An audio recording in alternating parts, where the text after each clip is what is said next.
Welcome to Popternative, where we dive into topical discussions from the worlds of pop culture, social media, and sports.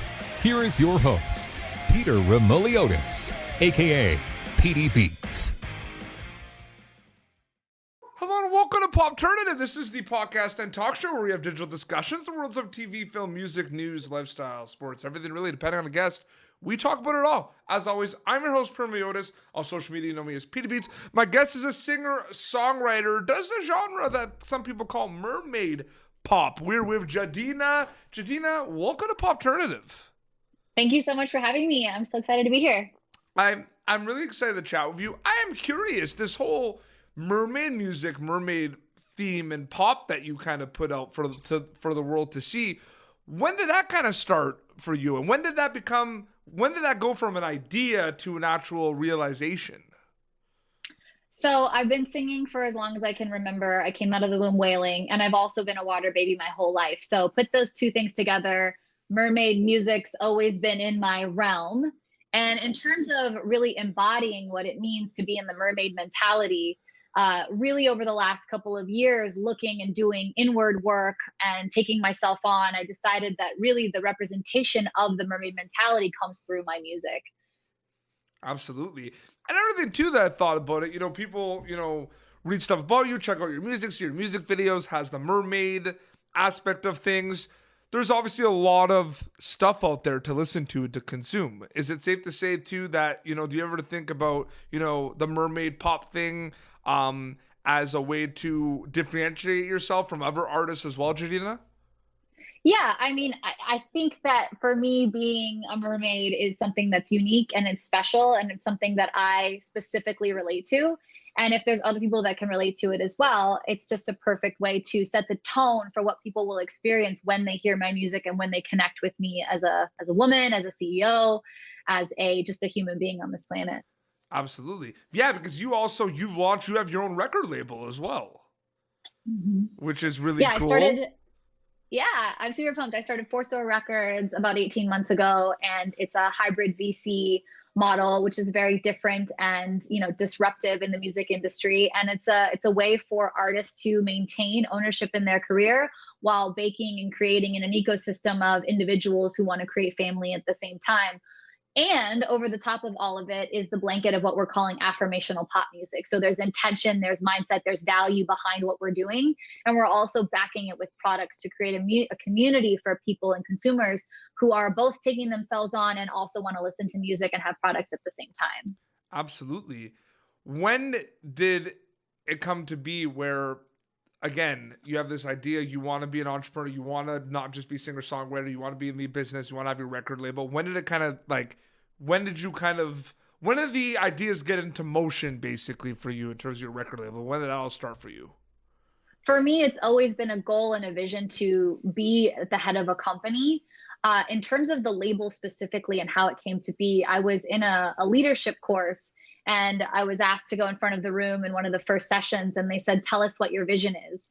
And I just let it out. I just said, I want to own a record label. I want to be a safe space for artists. I want to make sure artists are taken care of, and I want to change the world with the music and the products that we make.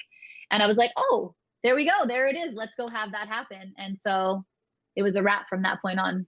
Absolutely. Getting back to your music as well, there's a new single and music video, which is pretty exciting. It's always exciting when you release something new because you work on it, you put it out there. But I find also the dynamic of it becomes a tale of two stories a little bit because you're putting out the single, the song, people can listen to, but there's also the visual component of the music video. Do you find that an interesting kind of dynamic when that happens, when the two get released together?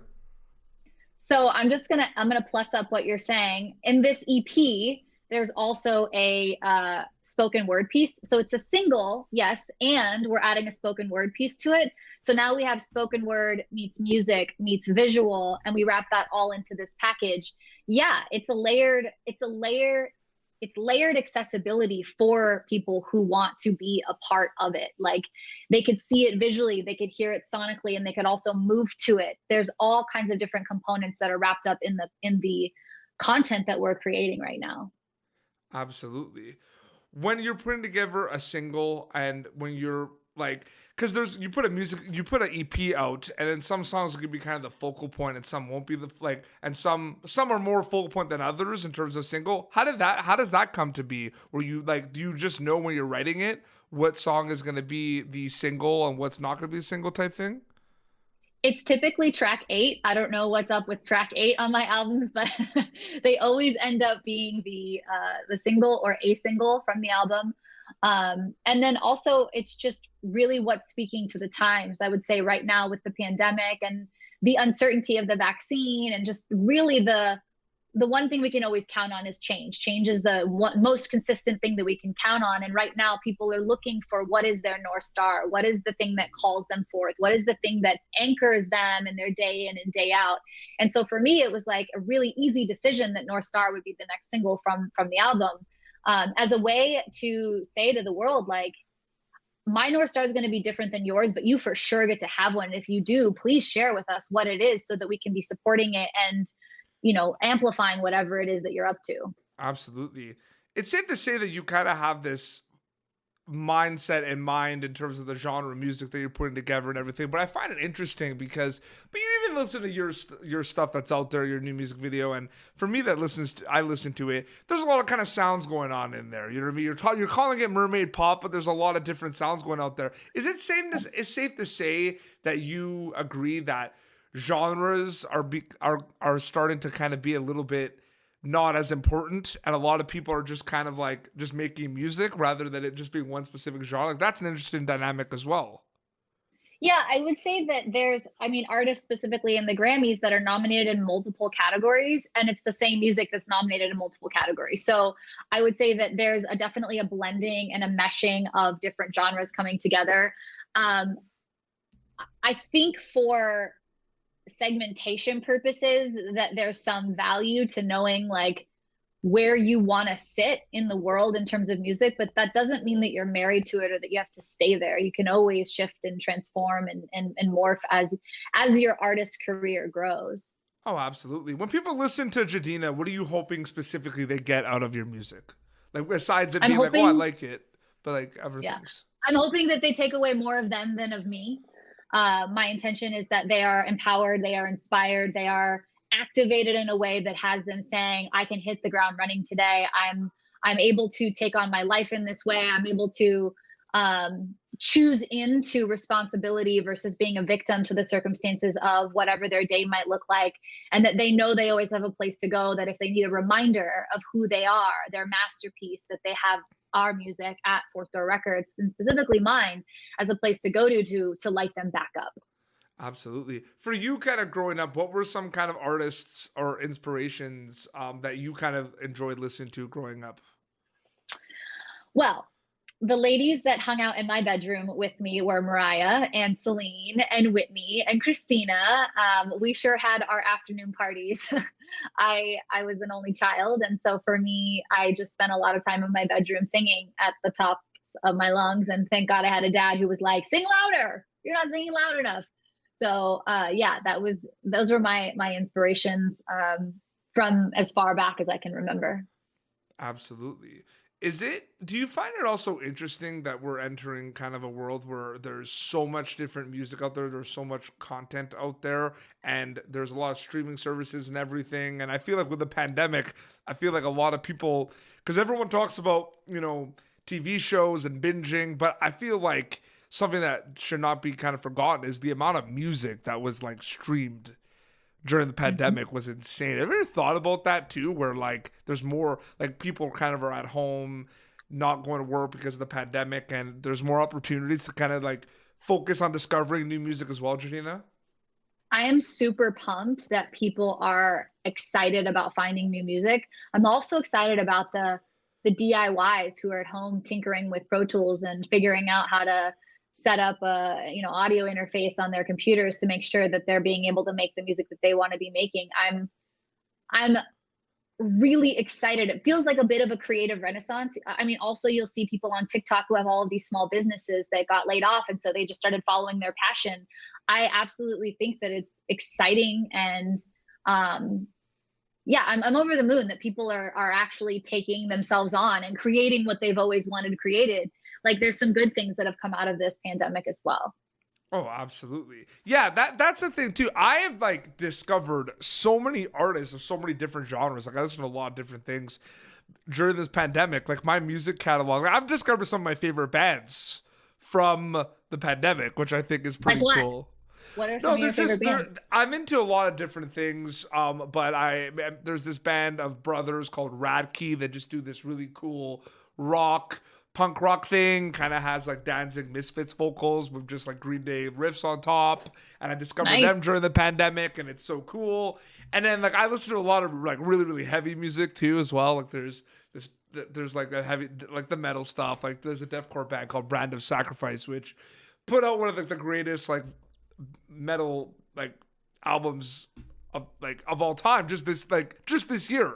Like it's crazy. Like they even like artists are saying what you're saying though about the discovery of music. Like they're realizing that's been kind of an interesting thing because people are discovering their bands and like being like, wow, because of the pandemic I had time and now you're my favorite band because of this. So it's interesting that you say that.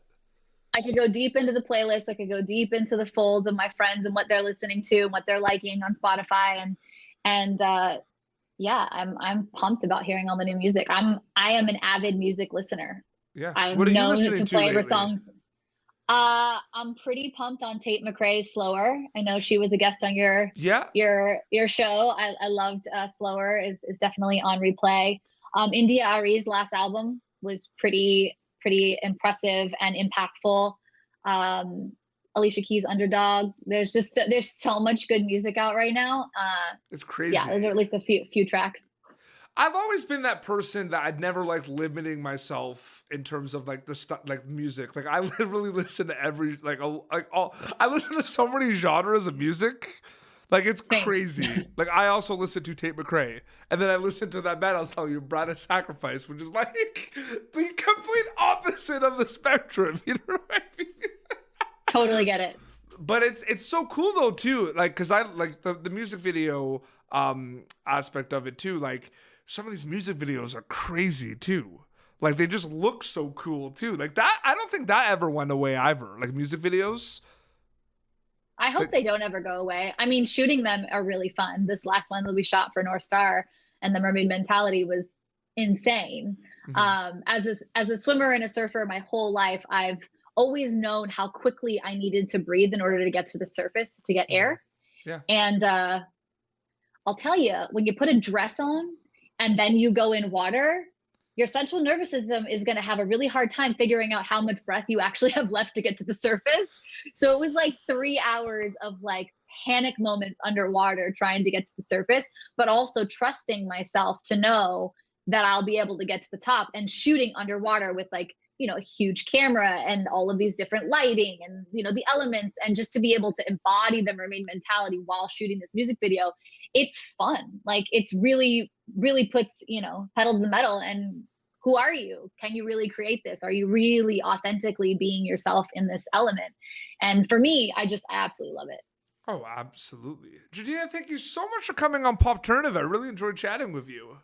Thank you so much for having me. It's been a pleasure. For sure. So plug away. Where can people check out the music? New stuff is out right now. Where can people follow you on social media? Go plug away. We have products coming out at GEdina.com. Oracle Deck, the Mermaid Mentality box is going to be coming shortly.